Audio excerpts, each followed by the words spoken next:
Razaban here for IFL TV in association with Mtk Global. With me, I've got the very own, smart looking as always, MTK's very own, Mr. Spencer Fearon, aka The Knowledge. Spence? Thank you for addressing me correctly. That other Asian guy I used to work with, what's his name? Uni. You know what I mean? Who never addressed me properly. I remember he interviewed Max Kellerman. He said, "Oh, Max Kellerman, you're the knowledge. You're the knowledge." And I said, "Well, I'll kick in your mouth." But you know, it is what it is. Yeah, I think he's moved on to a different company now. Yeah, I know, you're at a proper one. But yeah, he's freelancing somewhere, you know. How you keeping? Listen, I'm blessed, highly favoured. Just came back from Dubai. I arranged a couple meets and greets out there with Stormzy, and so I got big up Stormzy's management, big up Trevor Williams, my brother. You know what I mean? Yeah, it was really, really good, and had some business out there that I was taking care of with Mtk Global. So yeah, I'm blessed, man. You were known to be affiliated quite a lot with Sky Sports and toe to toe, obviously. Yeah. Mm-hmm. You've obviously moved on to MTK. How's that transition been? Do you know what it was? It was like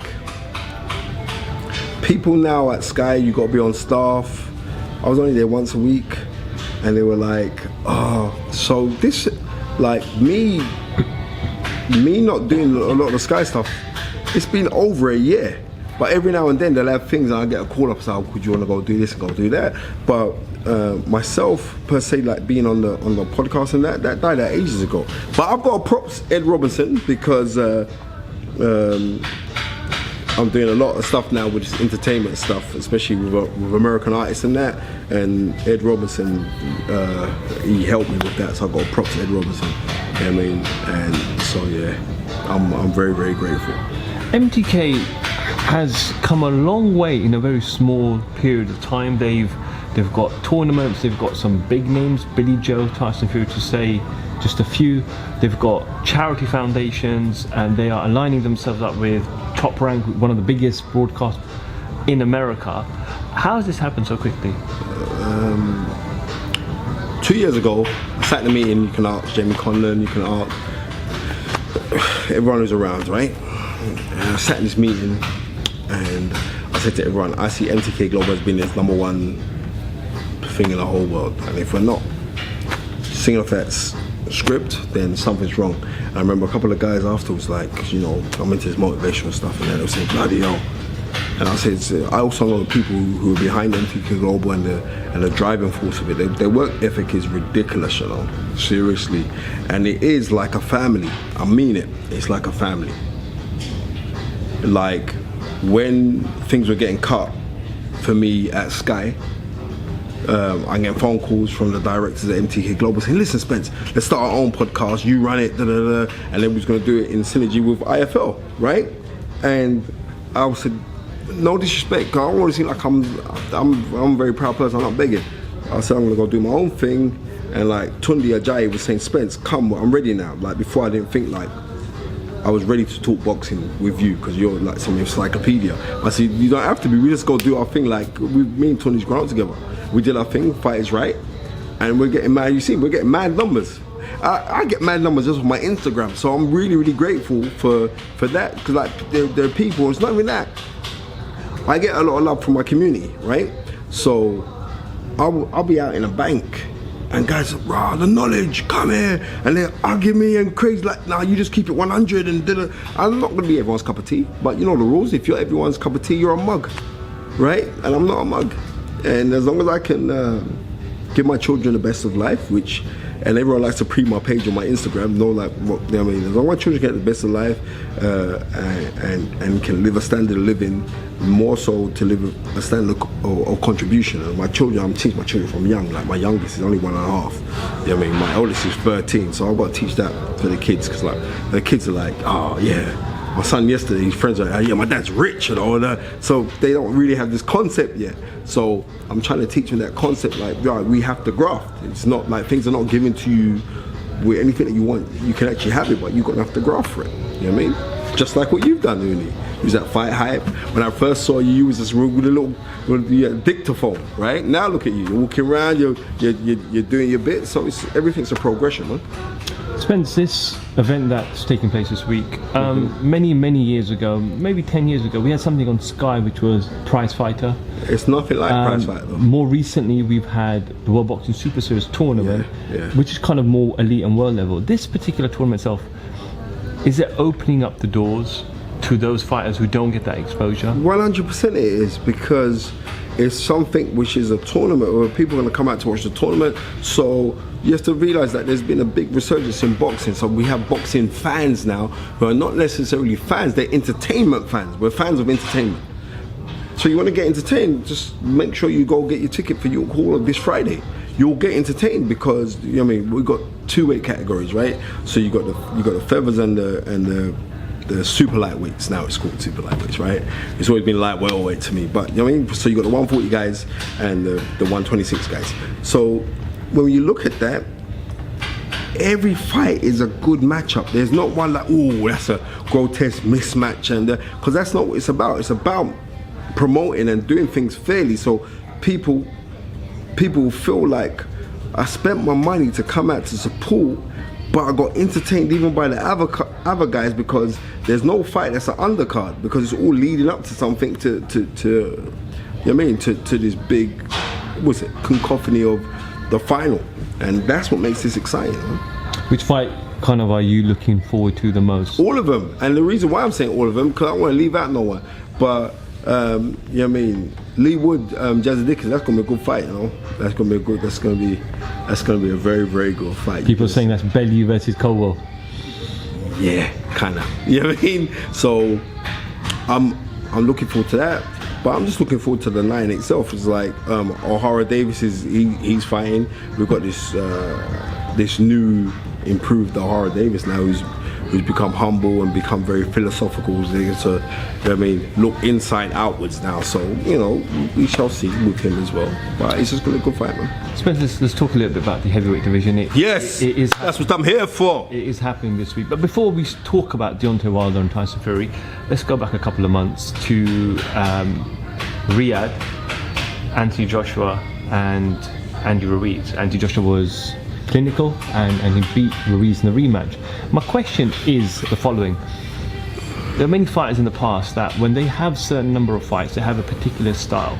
Sometimes it takes a loss or a change in mentality where they adapt a different style. For example, Floyd Mayweather was known as Pretty Boy, had a lot more knockouts. Later on, when he became more Money Mayweather, he's kind of known as more defensive, but he was still attacking. Well, the reason why he became with Floyd Mayweather, when he moved up in weight, right? So you got to think like Floyd Mayweather, he was super featherweight champion, lightweight champion, right? And he was knocking brothers out, right? Then his last clinical stoppage was for the WBC title when he fought Gatti, right? At 140. Then from then he's got to think, right, he suffered from hands as well, and he's saying, right, well, these guys are actually physically bigger than me, because you got to think about it, I'm fighting like welterweights who are guys who are most probably coming down from like 170 to fight me. So obviously a smart man is going to think like, well, even though he's a knockout artist at super featherweight, but he's never really been that one punch knockout. It was his sharpness, the crispness and timing of his shots that used to knock out guys. So he's saying, okay, then, well, I'm just going to evolve my style. And that's what he did. He evolved his style. He owes a lot of that to Pernell Whitaker, former 5-weight world champion. But he's saying, like, you know, I used to watch what Pernell did, and that made me know that I could go through the weights, because I think when Floyd was like 16 or 17, he sparred with Pernell, and he did really good with him in sparring. So he's like, and that kind of gave him like, I could actually go and do this. So, you know what? Floyd adapted his style because he knew he was fighting bigger men, right? And he said, well, I'm going to kill you. And not only that, Floyd Mayweather has to be, like, people are going to argue, right, pound for pound, he's the best. I don't care about that. I'm not, you know what I mean? Because it's how you're going to judge it, to say how you know what I mean? But nobody has done what he has done for the consecutive amount of years, turned out year after year after year after year, done what he's done. And his mantra of hard work and dedication should be a blueprint for anybody who wants success in their life. You want it? Go graft for it. You really want it? Graft a little bit harder, and you'll get it. Do you know what I mean? And he lives by that.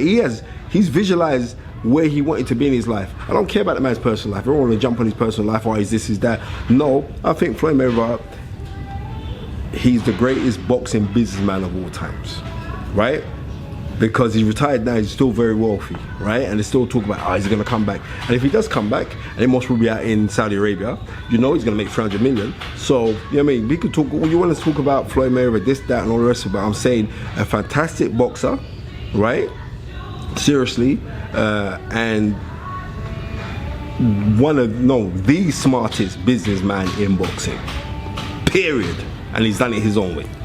So my question was, Anthony Joshua brought in Angel Fernandez and others into his training team, and had a different style. People kind of guessed how he was going to box against Andy Ruiz. Joshua's gone on record to say himself, it's not always about knocking people out. Are we now seeing a Joshua improving and maturing as a fighter and realizing? Of course he is. Listen, man. You know all these crew bite my lines. I say something. You know they all, right? I'm just keeping it 100, right? Anthony Joshua had to. I was the one when on record. It was on IFL with Umar. When's he coming back? When's Umar coming back? He's just having some time away. He'll be back soon. Okay. When's he coming back? He'll be back soon. Okay. I'm just trying to check. You know, they got rid of him and they bring in another Asian guy. I'm saying, something funny going on there. We're expanding the team. Okay. Right. Expansion. Right. Anyway. So I'm saying, why is Uni laughing? Uni, shut up. You're not even on the channel, right? I'm trying to say to you, so it's like, we got to keep it 100. And Anthony Joshua had to have boxing people around him. He's got his mates around him, with your mates. They're cool. All these men are cool. They got his back. They got his back. I mean, no, seriously, they got his back. But you need some boxing guys around him. So when you get that around you, you're talking about the game, and you can be like, right, let's go put on this video. Let's go watch that fight. But you got people also critiquing what they're watching. Then you're gonna go pick up. You can't be. You know what I mean? If I know, say I want to go kick football, I'm gonna have bare footballers around me, right? I don't just want to be the main star. I want to have main. You know what I mean? And I think that's what he's done. And so to have that, and also to have the debate. You've seen. You've been to Floyd's gym, right? I'm sure you've been. You've been, right? When you're in Floyd's gym, you got guys, and the main thing, they're talking about boxing. There's arguments on boxing. They're on this thing. You know what I mean? I've been in that gym many times. I handle all the little boys, especially when they try. Roger Mayweather tried to bring me up to his wall, all the fight. I said, you really pick on the wrong person to talk about that, you know, right? But that's what Anthony Joshua needed, and now he's got it. And I think we're gonna see a kind of Klitschko-ish. Kind of what Lennox Lewis did when Lennox Lewis hooked up with Emmanuel Stewart, and then he became like to dominate with his jab, see the openings of the knockout, then take the knockout, right? Not be so rushed or perplexed to try and get the knockout. And that's only a good thing to Anthony Joshua. And the reason why I'm saying that, when he fought Andy Ruiz in the second fight, he had to overcome so many things going into that fight. You know how many demons was running through his head? Boy, he could catch me again and knock me out, you know, or he could. You know what I'm trying to say to you? So he overcome that. So I think we should give Anthony Joshua all the credit in the world for what he did or how he demonstrated, because he boxed. The reason why it was a masterclass, because that's not his style of fighting. You know what I mean? Do you get what I'm trying to say to you? It's like me saying, imagine if you paid for a Jay-Z concert and then he sang like Pavarotti. You think something's going on, right? That's what you kind of got with Anthony Joshua when he won back the world title. This weekend, the rematch, Deontay Wilder, Tyson Fury, or Tyson Fury, Deontay Wilder, however you want to put it. Very intrigued. Most people I speak to are split, and they look at the first fight, and some people say, look, it was closer than people thought. It was closer. It wasn't just a clear-cut Tyson Fury victory. A couple of points. Tyson Fury has gone on record to say he's going to knock him out. His team have said he's going to knock him out. Deontay Wilder said yesterday, Tyson Fury, my 2-year-old son punches harder than you. Spence, break it down. If Tyson Fury opts to box, right? Opts to box and forgets this, I think this could be a small screen anyway. Opts to box, he is meant to soundly outpoint Deontay Wilder. But the but is this. Deontay Wilder's punching power is ridiculous, right? And the thing with Deontay Wilder before, I'm telling you this now, Raz, he didn't know how to throw his right hand properly. Seriously, didn't. Now we've seen an improvement since the Brazil and then the Ortiz fight. Here is a man now who has found the art of patience, but he knows how to trigger that right hand properly now. He's not drawing his hand back like he's trying to throw a stone or be like David and Goliath kind of thing, right? With a slingshot. He's throwing that right hand straight. And as he throws that straight, that's a dangerous shot for him to catch anybody with, because you're going to sleep. He's a very unique fighter. Do you feel like he now no longer cares if he loses any rounds? When he fought Luis Ortiz, he literally lost 6-7 rounds on the bounce. And he's so confident in his power that he needs that one shot. But you got to think, did he change gear in that fight against Luis Ortiz? He didn't. So it's not like there was no desperation, right? He's just got to find that at a level, because Tyson Fury ain't no joke. You know what I mean? I see like in the first fight, Tyson Fury came in the first round, he threw like 4 jabs, and they were all crisp, right? And he's a big man and he's got movement. That was then. Tyson Fury had 2 comeback fights against 2 also-ran guys that you wouldn't hire for sparring, right? Then he goes in and fights Deontay Wilder. Deontay Wilder may have been took him a little bit lightly as well. We don't know. And this is what makes it a great, intriguing fight. But it depends if Tyson Fury can pop his left jab and hit him with the right hand and pull out of the way without jumping out of the way, because Wilder can jump on you and like throw those winging shots at you, right? But if he could do that, then Tyson Fury could easily win this fight, soundly on points. But there's something about the patience of Deontay Wilder and punching power, then it makes it a very, very difficult fight to go. But if someone put a gun to me and said, who's going to win, then I'm going to say Tyson Fury. Tyson Fury on points, to be safe. But I've got some naggly feeling that Deontay Wilder could get Tyson Fury early. Now I'm talking like in the first 2 rounds. But if not, I could see Tyson Fury winning between 9 and 11 rounds. Between 9 and 11 rounds, and between that gap, some strange reason I think like Tyson Fury, not knock him out, but could bludgeon him with shots, make him miss enough, befuddle him enough to stop him. Because there's certain times Tyson Fury was really overly cautious of that punching power of Deontay Wilder in the first fight. You could see it, right? He throw shots and be like jittering, like, right? When you've been in with a man that can punch really hard and you're going the second time, you adjust to, you know the punch, you know what's going to come at you, right? So I can see Tyson Fury on points, but you know what, you can never bet against Deontay Wilder, but I can actually see Tyson Fury on points, either way. For the fact that I'm sitting down saying, ooh, I don't really, but I'm going to still go for Tyson Fury points. But don't be surprised if Tyson Fury don't cause that stoppage from 9 to 11 rounds. Remember I said. Spence, who would you compare Deontay Wilder's power to in boxing heavyweight history? No one. He's got a unique punching power, right? Can we say it's like a punching power like George Foreman? No, because George Foreman was actually, it's weird, because we got 2 versions of George Foreman, yeah? We got the George Foreman in 1974 when he won the world title. We got George Foreman in 1994 when he knocked out Michael Moorer, right? When you look at those 2 guys, the difference is massive, because George Foreman became a veteran, became very smart, tuck out, walk you down, and became this cuddly, you know what I mean, bright, effervescent character.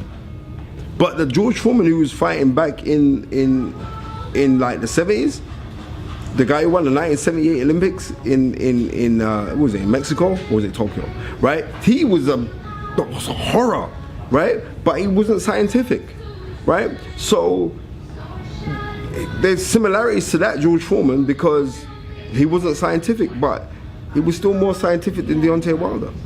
And the next thing you got to realize that Deontay Wilder hasn't been in boxing for a long time. He's relatively a novice himself, so he's learning on the job himself. But give the guy his credit. He's been champion for X amount. This is his 10th title defense, right? Maybe 11th. I'm not. 11th title defense. You got, listen, I props Deontay Wilder. You know what I mean? And not only that, but he's a guy who's fighting with a purpose. I'm not saying Tyson Fury is fighting with a purpose, but he's actually fighting for a purpose. You know what I mean? His daughter got spina bifida, right? His daughter's got spina bifida. You know what I mean? He's from Alabama, right? Knowing Alabama, it's adverse racism down there, right? Trust me, us black folks in London got it easy. So he's gone through a lot. So I rate him that he's using his platform to speak about certain things that people shy away from. Or, you know what I mean? You know, it's like he'll say certain things and like the press don't pick up on it. Like, no, let's just leave that one out. No, I rate Deontay Wilder, man. Seriously. If you had the choice of seeing a fight between the two and Anthony Joshua, who would it be? Between who? The two, Tyson Fury and Deontay Wilder and Anthony Joshua. From a fan perspective, what would be best? From a fan perspective, it depends on the fight on the weekend. Depending on how both guys handle themselves, then I'll say right. But for me, for the barbershop talk, I'm just being 100. The barbershop talk, all my guys they're like Deontay Wilder, Anthony Joshua, because in the head, everyone, and this is not disrespect to Anthony Joshua. I love Anthony Joshua, and he knows that as well. If he doesn't think that, then he's stupid. People are saying Joshua can't fight Tyson Fury. Tyson Fury will befuddle him. Tyson Fury is a ring general. Tyson Fury's right. So that's the talk. So I'd rather see Anthony Joshua versus Deontay Wilder for the simple fact of both men are known for knocking guys out, and it's not just right. And okay, right. So to bring that real excitement that we're gonna see a real dust up, and unfortunately we're living in an era now where people are microwaves that we're just hearing now. We don't want to wait for things that we want to say right now. It's on demand. Press the button, click. I want to watch it. Right. That's how we are now. So because of that, then that's the fight that I'd like to. I think that's the fight that would generate more interest. Spencer's come out and it's very commonly known that Eddie Hearn has said that he wants the winner of that fight, and it will take place in Saudi Arabia because the money is just too good. Now, we're not talking 5, 6, 10 million difference. We're talking money, 3, potentially 4 times the difference. Yeah. Do you understand that from a fight perspective of why they will go no. Number one is this, right? We have to be. I'm calling it as it is, right? Saudi Arabia has got a lot of stick over recent times, human rights issues and and all the rest of it. And I'm saying, well, okay, then I hear all of that on the human rights issues. You know what I mean? I've not known Saudi Arabia for lynching people who look different than them and stuff like that. So is the human rights of Saudi Arabia worse than the human rights that was gone through in the 60s of black people in America? Exactly. But Saudi Arabia, I'll tell you why Saudi Arabia because Saudi Arabia is an Islamic country, right? Islam, as Eddie Griffin, the comedian, says, they do things that's not conducive to the Western world. So if you're saying, well, like, you can't drink. You know what I mean? Women have to look a certain way. Women have to cover themselves. They can't be wearing revealing clothes, stuff like that. Then you're saying, well, that's human rights. On certain things, it's been a bit crazy, like women not being able to drive. That's nuts, right? But women now can drive. I know they can, right? But I'm saying, like, on those kind of things. So I'm saying, like, I know the stigmas that go with Saudi Arabia, like, you know. But they're living by a system, and systems have rules, and they're living by that ruling. So who am I to? If I was to go into Saudi Arabia, people are gonna give it stick, but for the simple fact that it's a Muslim country. But they're trying to now modernize certain things. They're trying to say, okay, then these things are offerings of peace branches to get eyeballs on the country, right? I can't complain about that. You been to Saudi? You know what I mean? You've been to Saudi? Yeah. Well, you went on Hajj? No. Well, okay. Well, right, you've been. Right. So this is what I'm trying to say to you. Like, you go to the country, everyone I know who's been there is nothing but love. So sometimes we just gotta get rid of the stigmas attached to certain things. And yeah, if the money's right for guys to go out there, then they should go out there. Of course, I'd love the fight to be in Great Britain. If Tyson Fury and Deontay Wilder, right? I would love it to be here. But economically, it's not viable. And what a fight is called? Fighters are not just called fighters, they're called professional fighters. That means that's your profession. That means that you are a prize fighter. I mean that the prize is the financial gains and the rewards. Because if there was no financial gains and rewards, they'd stay amateur. Can't knock that. You know what I mean? If the money's out there, you're world champion. You're not just champion of the UK. You know what I mean? You're not champion of the Americas. You're a world champion. So if you're a world champion, you should better take that global, of the globalization, you better take it out and show everyone that I'm world champion. I'm fighting on this continent and that continent. Do you know what I mean? That's like the set. Ali went everywhere, man. Thriller Manila, the Rumble in the Jungle. You know what I mean? Ali went everywhere. Ali even had an exhibition in Japan. Come on, man. So therefore, call it as it is. People want to get to the stigma of, Saudi Arabia. Oh, right? Do you know what I mean? Everywhere you go is going to be bad. Yeah, but it's to your mindset, and it's how you want to take things in your mind and how you're going to find it when you go there. And I've got nothing but love for being out in Saudi Arabia. The PIF even sponsored the show that I do with Tundi, and they pay us a lot of money, right, to talk about this fight. And I think they're trying to do the right thing by using this entertainment. You know what I mean? To bring in people to change the stigma about the country. No one can knock it. Spencer's finally on this. Are we going to see who the number 1 heavyweight is on Saturday, or is the number 1 heavyweight not fighting on Saturday?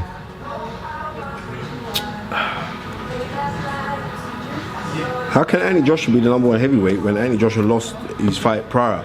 So because of that, you got 2 undefeated fighters in there. So I think that whoever wins that fight should be the number 1. Anthony Joshua's the number 2 heavyweight, then Anthony Joshua's going to be the number 2. Just finally finishing on Anthony Joshua against Pulev. We obviously know Pulev lost that fight to Vladimir Klitschko many years ago, and since then had been building his career back up again. But he seems to be at the latter stages of his career now. Does he possess any issues or any problems for Anthony Joshua in June? He does, because he's got a sneaky left hook, and Anthony Joshua's susceptible to left hooks, right? And that's the truth. And anyone over 14 stone, he's trying to change, you could get hurt from it. But I could see Anthony Joshua stopping him in the same manner that he stopped Povetkin. But was that 7 or 8 rounds? Clinical. I hope so. You know what I mean? But because now he's got this new facet now. Anthony Joshua's boxing now. He's watching fights and stuff. So, but I still see Anthony Joshua stopping him around about 7 or 8 rounds. Spencer Fearon, it's always a pleasure catching up with you. Man, we could carry on talking for a long time. We could carry on, but you're going to chop that up anyway, and it's just nice to see you on IFL. I'm just looking on Uni's thing there. My haircut is sharp, so I've got to big up my guy Michael right down in South Norwood. That is a sharp haircut there, man. Seriously, that's incredible. Keep doing what you're doing. Love the podcast. Tune into The Fight Is Right, myself, Babatunde Ajayi. We give the proper breakdown, which is coming out tomorrow. By the time this goes out, you get a proper breakdown of the fight between Tyson Fury and Deontay Wilder. I'm very, very grateful for all of the support. Spencer Fearon for IFL TV. Thank you very much. Right.